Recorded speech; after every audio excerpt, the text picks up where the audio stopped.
Tonight's talk is consciousness, creativity, and the brain.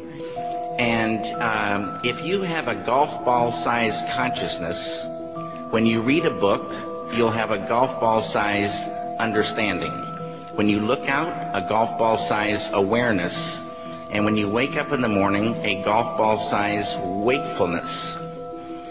But if you could expand that consciousness, then you read the book, more understanding. You look out, more awareness, and when you wake up, more wakefulness. It's consciousness. And there's an ocean of pure, vibrant consciousness inside each one of us. And it's right at the source and base of mind, right at the source of thought, and it's also at the source of all matter. There is no matter as such. All matter originates and exists only by virtue of a force which brings the particle of an atom to vibration and holds this most minute solar system of the atom together. We must assume behind this force the existence of a conscious and intelligent mind. This mind is the matrix of all matter. Matter seems like a good place to begin. The solidity of the world seems totally indisputable. As a fixed thing that you can see and touch, your body is also reassuringly solid. But beginning with Einstein, modern physics has assured us that this solidity is a mirage.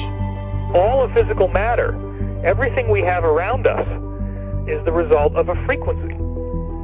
And what that also means is that if you amplify the frequency, the structure of the matter will change. What this self-contained system is a hologram. It's what I call the super hologram. Everything within it is an expression of that hologram. This is one of the great characteristics of a hologram, is that every part of a holographic picture is a smaller version of the whole. It's as if reality is so connected that when you look at one small part, you can see things about other parts. That the entire whole is contained in the part. And in a sense, you can't divide reality up because we're cutting up a hologram. We can't find where one particle is because it's always a reflection of all particles. In a hologram, the whole pattern is whole and complete unto itself. And if you were to take any little portion of this whole out and examine it closely, you will see the entire pattern repeating itself again and again and again. Anywhere in this pattern, if we were to change one little aspect on any one of these little holograms, that change would be reflected throughout the entire system. Quantum physics has revealed what ancient masters knew. Matter does not exist. The concept of substance arose from the philosophy of Aristotle, and from that concept came science's conception of matter. The fact of the matter is that the substance of the universe is consciousness. Belief that the substance of the universe is matter leads to what I call a fear-greed dichotomy, as people in their quiet desperation attempt to accumulate as many material possessions and riches as possible. In fact, the substance of the universe is consciousness. Therefore, it is behavior that is important. If you get into the realms of fear, fear is a very slow, dense, vibrational state.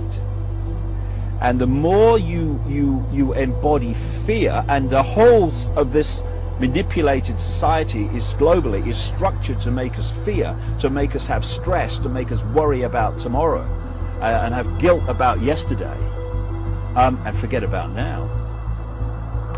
It brings us into a slow vibrating, dense state.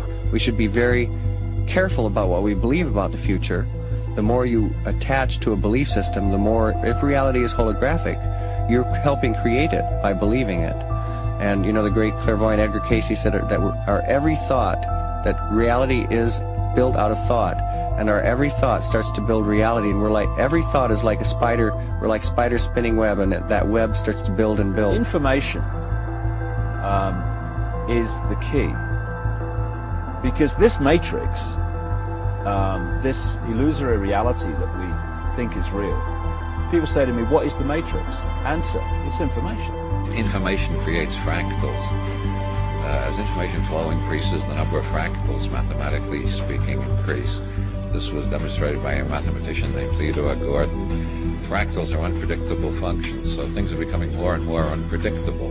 When you start getting into fractals and chaos theory, when you look at it in terms of a society, this is where it starts to cross over into the so-called Illuminati or the negative elite, the world leaders with their philosophy of order out of chaos. There is some truth to that, in the sense that when the system becomes highly destabilized, there will be random shifts that suddenly self-organize into higher complexity. At the subatomic level, reality behaves in accordance with the expectation of the observer, or the measurer, the scientist. Why is that remarkable? Because everything in the universe is composed of those subatomic particles. These atoms are particles that are whirling at lightning speeds around huge empty spaces, and the particles aren't material objects.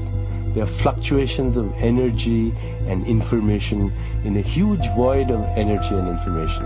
What the science now is showing is that when you can change the field that the atom is in, you change the atom. And we're made of those atoms. So when we have feelings in our hearts, we're changing the field that connects the stuff everything is made of, and we literally are altering our physical reality. Once you establish the reality we live in, and the nature of what the physical body is, it's a biological computer, and the nature of what we are, which is consciousness, and then you start, as I have, looking at the way this world is structured and how it works and why they do this and why they do that, it suddenly brings into crystal clarity why the world is structured as it is. Because, you know, people look through their eyes and they think this is the world, but it isn't. It's a tiny, tiny frequency range within an infinite energy field of infinite frequency ranges.